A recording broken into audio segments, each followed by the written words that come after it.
The file in front of you was never officially closed. The investigators moved on. The witnesses stopped talking. The leads ran dry, but the case never closed. What you are about to hear has been documented. The timeline, the evidence, the questions that were never answered. Welcome to case number unknown.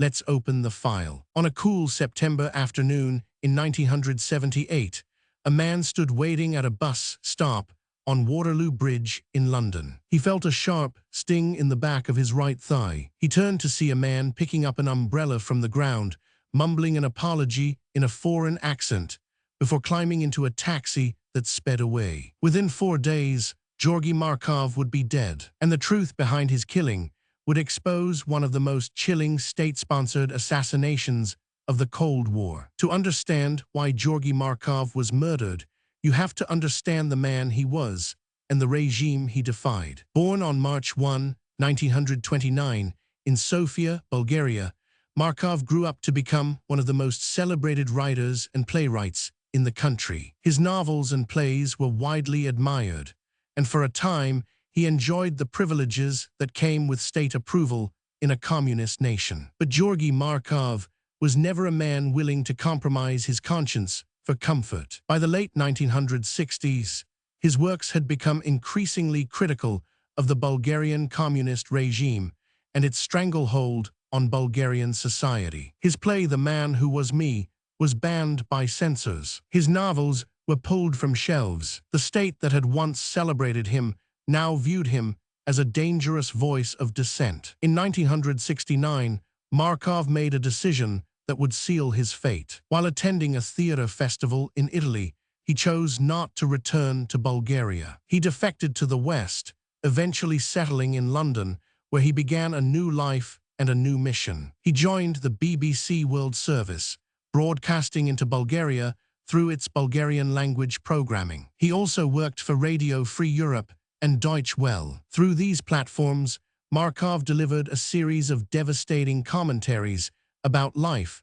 under Todor Zhivkov's regime. He named names. He exposed corruption. He described the absurdity, the cruelty, and the moral bankruptcy of the system he had escaped. His broadcasts reached millions behind the Iron Curtain, and they infuriated the men in power in Sofia. Todor Zhivkov, the long-serving General Secretary of the Bulgarian Communist Party, considered Markov a personal enemy. Intelligence reports later revealed that Zhivkov viewed Markov's broadcasts as an existential threat to the legitimacy of his government. Markov's words were not abstract criticisms. They were specific, intimate, drawn from lived experience, and they resonated with Bulgarian citizens who knew the truth of what he described. Zhivkov wanted Markov silenced, and he turned to the most powerful intelligence apparatus in the communist world to make it happen. The Bulgarian Secret Service, known as the Državna Sigurnost, or DS, had a long and dark history of targeting dissidents abroad. But for an operation this sensitive, they needed technical assistance. They turned to the KGB, the Soviet Union's feared intelligence agency. According to defectors and intelligence files that surfaced after the fall of the Berlin Wall, the KGB provided the Bulgarians with a specially engineered weapon and a lethal substance that was virtually undetectable at the time: ricin. Derived from castor beans, ricin is an extraordinarily potent toxin. A dose no larger than the head of a pin can kill a human being. There is no antidote. It works by shutting down the body's ability to produce essential proteins, leading to organ failure and death within days. The weapon designed to deliver this poison was nothing short of diabolical. It was an umbrella modified to function as a pneumatic gun. With a simple trigger mechanism concealed in the handle,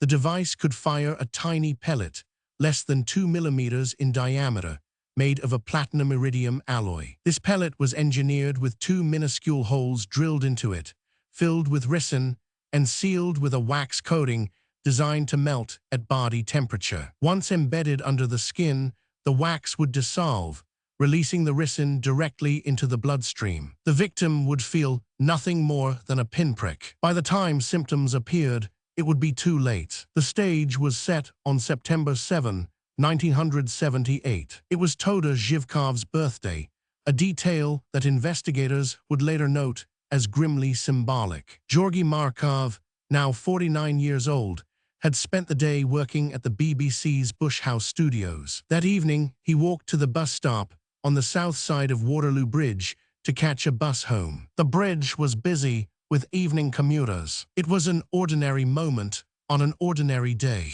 Then he felt the sting. Markov later told his wife, Annabel, about the incident. He described the sharp pain in his thigh and the man with the umbrella. He noticed a small red mark on his leg, which quickly began to swell. At first, he dismissed it, but by that evening, he developed a high fever. His condition deteriorated rapidly through the night. By the following morning, he was admitted to St. James Hospital in Balham. Doctors were baffled. His white blood cell count was skyrocketing. His blood pressure was dropping. His organs were beginning to fail. Markov told the medical staff about the umbrella incident and expressed his belief that he had been poisoned by the Bulgarian Secret Service. The doctors, understandably, were skeptical. Nothing in their experience prepared them for an assassination by umbrella. For 3 agonizing days, Georgi Markov fought for his life. His body was being destroyed from the inside. On September 11,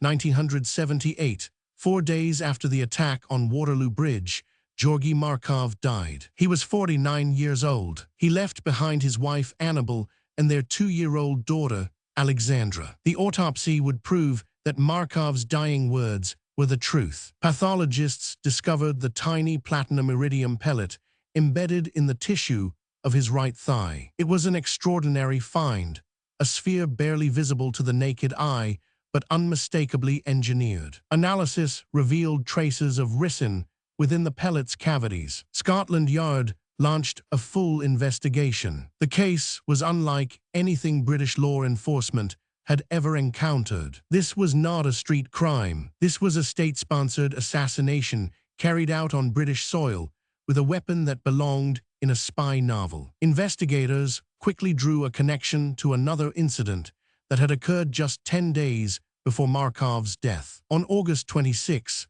1978, another Bulgarian dissident, Vladimir Kostov, had been attacked in a Paris metro station. Kostov felt a sharp sting in his back and later developed a fever, but he survived. When doctors examined him after Markov's death, they found an identical pellet lodged under his skin. The wax coating on Kostov's pellet had not fully dissolved, sparing his life. The connection was undeniable. This was a coordinated campaign of assassination against Bulgarian dissidents. Scotland Yard, working with MI5 and MI6, identified a prime suspect in the Markov killing, a man named Francesco Galino, a Danish citizen of Italian descent who operated under the codename Agent Piccadilly. Galino had been recruited by the Bulgarian DS as a spy and operative. Intelligence assessments placed him in London on the day of the attack. He matched descriptions of the man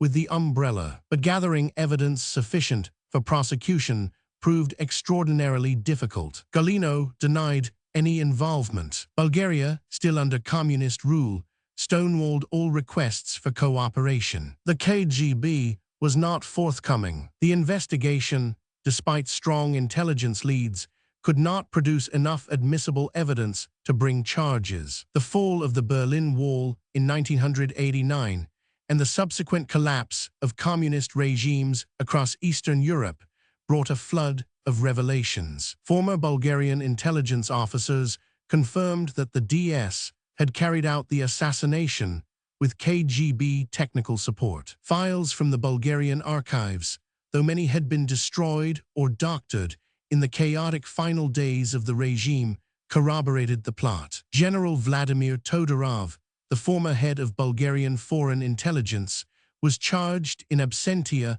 by a Bulgarian court for ordering the assassination. He received a sentence of 16 months, which many considered an insult to Markov's memory. Todorov died in 2018 without ever truly facing justice. As for Francesco Galino, he was questioned by Danish police in 1993 and again by Bulgarian investigators in subsequent years. Each time, he denied any role in Markov's death. He was never formally charged. He reportedly lived quietly in Austria for years before his trail went cold. Scotland Yard officially closed its investigation in 2013, citing insufficient evidence to prosecute anyone. The case file was placed into archive. 35 years of investigation ended not with a verdict, but with a shrug of institutional resignation. The murder of Georgi Markov remains one of the most audacious political assassinations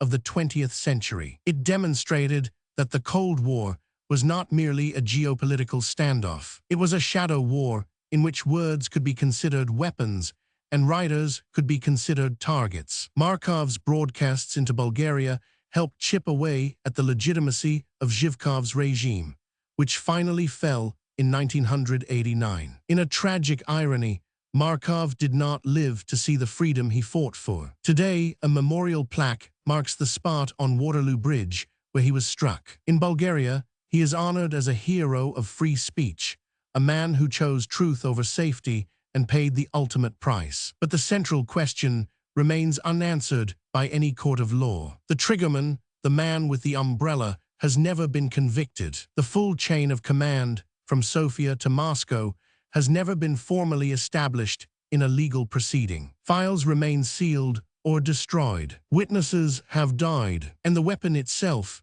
the modified umbrella, has never been recovered. So the question we leave with you tonight is this.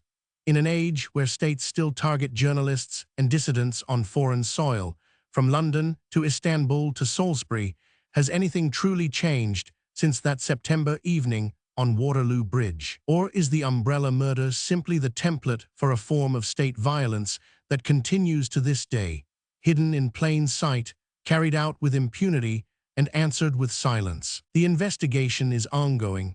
If you have a case you think deserves a file, leave it in the comments. New files open every week. Subscribe, because the truth has a way of surfacing, no matter how long it takes.